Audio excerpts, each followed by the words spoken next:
We've all spent a little bit too much time in Zara, convincing ourselves that one more blazer won't hurt our wallet.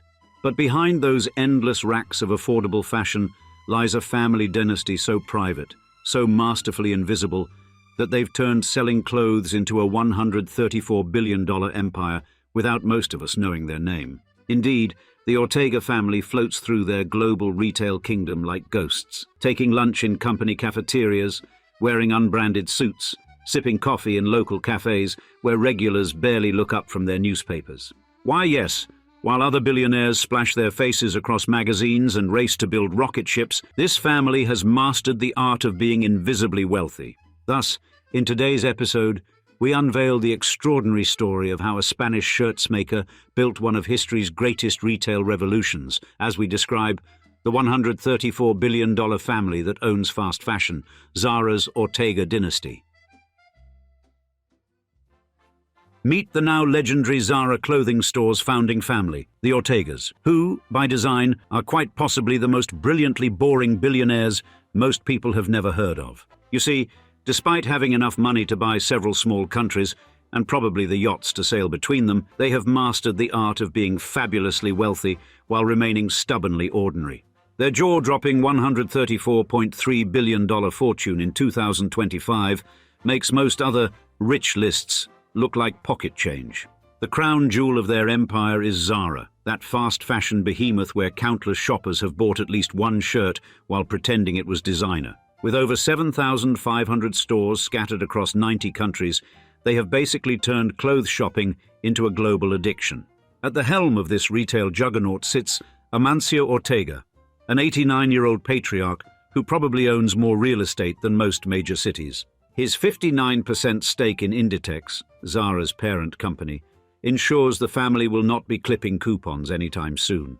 While he has technically been retired since 2011, his influence looms larger than last season's oversized blazers. The family dynasty's next chapter stars his daughter, Marta Ortega Perez, who swooped into the non-executive chair position in 2022. Meanwhile, his other daughter, Sandra, from his first marriage, sits pretty with her own $12 billion fortune, choosing to focus on philanthropy rather than fast fashion. How terribly noble. Speaking of sitting pretty, the Ortegas do it in style with their $300 million super yacht Drizzle, making most luxury boats look like rubber duckies, and Marta's $65 million Gulfstream G650, ensuring they never suffer the indignity of commercial flight. Their real estate portfolio, worth a cool $20 billion, reads like a monopoly player's fever dream. Prime properties in Madrid, Barcelona, London, New York, and Miami. But here's the truly fascinating bit. While they have enough wealth to make Midas blush, it all started with Amancio Ortega and his legendary late ex-wife, Rosalía Mira, stitching bathrobes in their living room. You see, Mama Mira, who began as a seamstress, wasn't just a lucky spouse along for the ride. She helped mastermind Zara's rapid rise and kept enough of the company after their divorce to become Spain's richest woman. Talk about a severance package. Thus, the Ortegas are more than just a brood enjoying daddy's or hubby's money. They are legendary, multi-talented dynasty, quietly amassing one of the largest fortunes in human history while selling reasonably priced clothing to the masses. But how did this remarkable rags-to-riches saga begin? The story of how a couple of modest dressmakers transformed into global fashion titans is perhaps even more extraordinary than the empire they built, as we'll see in the next chapter. In the working-class neighborhoods of A Coruña in the early 1960s, two ambitious young people were unknowingly on parallel paths that would reshape global retail. While Amancio Ortega was studying expensive clothing in shop windows and cutting patterns by hand in his sister's home, Rosalía Mira was perfecting her craft as a seamstress at La Maja, one of the city's established clothing shops. Rosalía's journey began in the shadow of the Tower of Hercules lighthouse in A Coruña's Monte Alto district. Born in 1944 to a father who worked for the electric company and a mother who ran a butcher's shop, she left school at age 11 out of economic necessity. At La Maja, she started as a night seamstress, meticulously completing the day's orders while developing the technical skills that would later prove invaluable. Meanwhile, Amancio was building his first business venture. His method was systematic. He would travel to Barcelona to purchase fabric, then return to A Coruña, where he created cardboard patterns for garments that mimicked high-end designs. His sister's home became an impromptu workshop, where each piece was cut by hand. The operation was small but efficient, built on the principle of offering style at accessible prices. Their paths converged at the intersection of their shared trade. Rosalia, now a shop assistant at La Maja, met Amancio, who worked at the nearby Gala clothing store. They recognized in each other not just romantic potential, but a complementary set of skills. His eye for business and her expertise in garment construction formed a formidable combination. As Spain's economy began transitioning from autarky to a more open market, both saw opportunity in the changing landscape. Traditional suppliers, long protected by trade barriers, were facing their first real competition from abroad. The rigid commercial regulations that had defined Spanish business for decades were beginning to loosen, creating space for new ventures. Together, they began expanding Amancio's small operation. Rosalia's technical knowledge proved crucial in streamlining production while maintaining quality. Her background in both retail and garment construction helped bridge the gap between design concept and final product. Meanwhile, Amancio focused on building relationships with local shops and studying market demands. Their partnership faced its first major test as their business grew beyond the capacity of home-based production. Spain's commercial regulations still posed significant obstacles to small businesses, particularly in the textile industry. The decision they faced would define not only their business future, but their personal one as well, whether to remain a modest local operation or risk everything on a more ambitious vision. Their complementary skills and shared background in retail would soon lead them to make a decision that would transform their small garment business into something neither could have imagined during their early days in A Coruña's clothing shops. In 1963, a small workshop in A Coruña became the birthplace of what would become a global fashion empire. Amancio Ortega and Rosalia Mera, along with Ortega's siblings, founded Confecciones GOA, producing bathrobes in their modest facility. The company name itself reflected their partnership. GOA was Amancio's first name spelled backwards, with an initial drawn from his then-girlfriend's surname. 3 years later, they would formalize their personal partnership in marriage. Their venture represented a perfect synthesis of complementary talents. Mera, drawing on her years of experience as a seamstress, focused on design and production. Her intimate knowledge of garment construction and keen eye for fashion trends shaped the company's early offerings. Ortega, meanwhile, applied his retail experience to the business operations, developing the systems that would eventually revolutionize fashion retail. The 1975 opening of the first Zara store in downtown A Coruña marked the beginning of their shared vision. They aimed to bridge the divide between high fashion and affordability, a concept that seemed radical at the time. The store's name, changed from their first choice Zorba due to a local bar's prior claim, would become synonymous with this new approach to fashion retail. Throughout the late 1970s and early 1980s, while Ortega maintained his characteristic low profile, Mera worked tirelessly on the creative side of the business. She understood what customers wanted because she had once been that customer, someone who appreciated style but found designer prices out of reach. This insight proved invaluable as Zara expanded to 9 stores across Spain's major shopping districts by 1983. The formation of Inditex as a holding company in 1985 coincided with the development of their revolutionary fast fashion model. Mera's production expertise combined with Ortega's business acumen created a system that could translate catwalk trends into affordable clothing in weeks rather than months.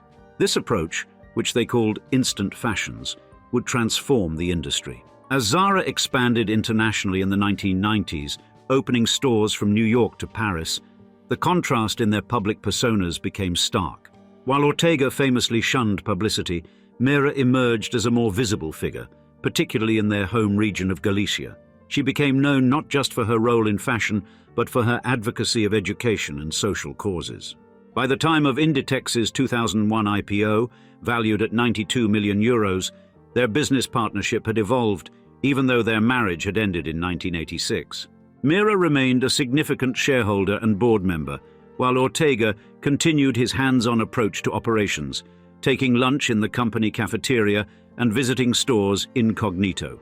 Their creation had grown to over 1,000 stores worldwide, proving that their original vision of accessible fashion could succeed on a global scale. For a man whose empire spans the globe, Amancio Ortega remains remarkably invisible. Until 1999, no photograph of him had been published, and he has granted interviews to only 3 journalists in his entire career. Each morning, he follows the same routine: a blue blazer, white shirt, and grey trousers, none bearing the Zara label, and coffee at his regular cafe in A Coruña, where patrons barely glance at the man whose net worth exceeds the GDP of many nations. This studied normalcy extends to his professional life. Even after stepping down as chairman in 2011, Ortega maintains his daily visits to Inditex headquarters, taking lunch in the company cafeteria alongside employees. His personal pleasures remain simple: raising horses and chickens on his country estate, though his wealth affords him luxuries like his yachts Drizzle and Valoria B, and a Gulfstream G650 private jet. The story of Ortega's marriages mirrors the evolution of his business empire. Meanwhile, Mira transformed her 7% stake in Inditex into a platform for social change. The Paideia Galiza Foundation, which she co-founded in 1986, became her second great enterprise, working to integrate disabled people into society. This mission held deep personal significance. Her son Marcos had been born with cerebral palsy, inspiring a lifetime commitment to disability advocacy.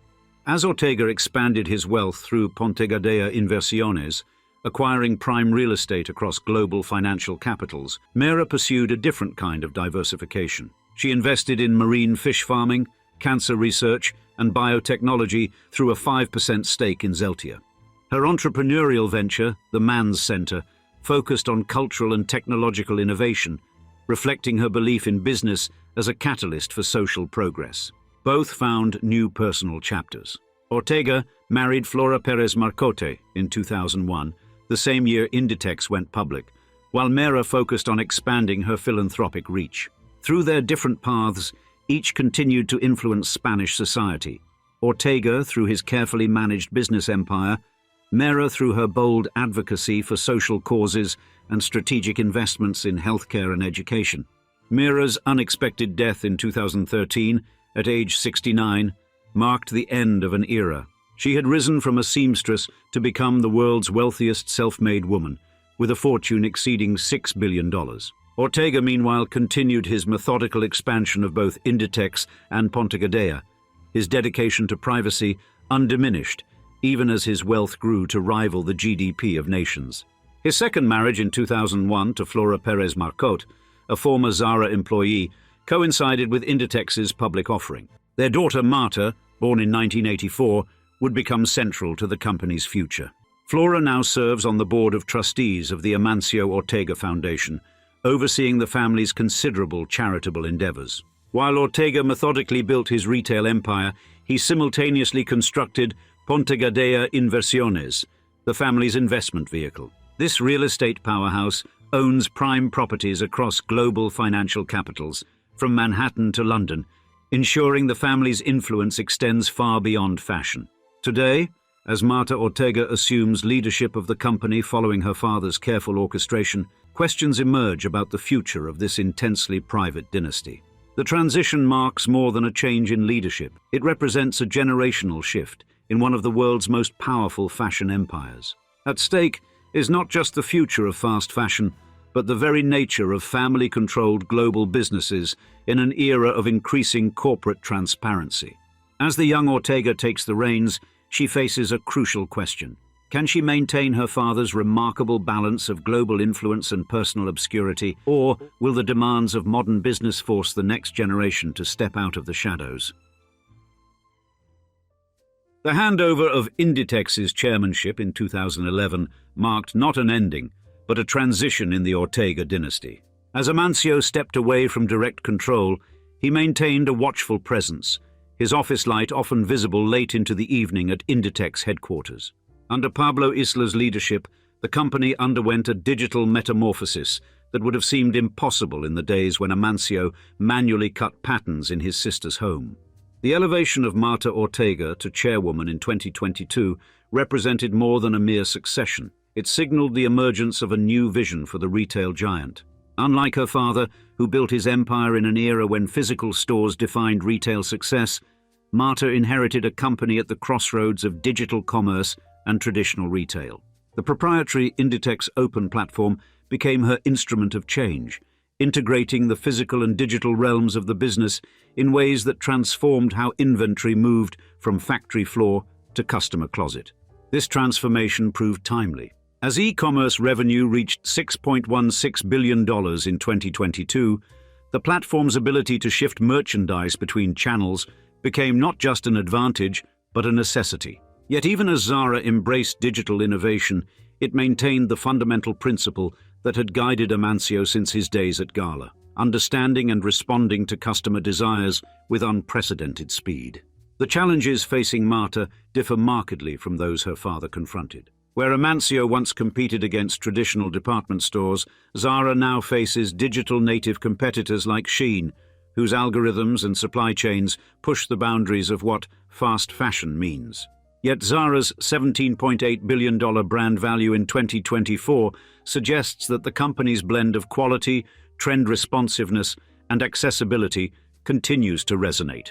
Beyond fashion, the Ortega influence extends through an expanding network of investments. Through Pontegadea, Amancio has methodically assembled a portfolio of prime real estate and renewable energy projects, while maintaining his 59% stake in Inditex. This diversification ensures that even as fashion trends shift, the family's financial foundation remains solid. As she guides Inditex through an era of unprecedented change, Marta Ortega has begun to forge her own path. Her leadership style, emphasizing creative collaboration and sustainable practices, reflects an understanding that the future of fashion extends beyond the mere production of clothing. Under her guidance, Zara has intensified its focus on environmental responsibility, recognizing that the next generation of consumers demands more than just style and speed. They expect accountability. Yet, despite these changes, certain constants remain.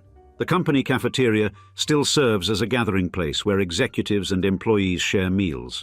Design teams still huddle around tables, debating hemlines and fabric choices. And somewhere in A Coruña, Amancio Ortega still takes his morning coffee, watching as the empire he built from a single shirt shop adapts to meet the challenges of a new era. And now, we'd love to see you in the comments. Before this video, were you familiar with the Ortega's history? And what is your opinion on the Zara brand overall? We can't wait to hear from you, and thanks again for joining us for another episode of Old Money Luxury. Cheers until the next one.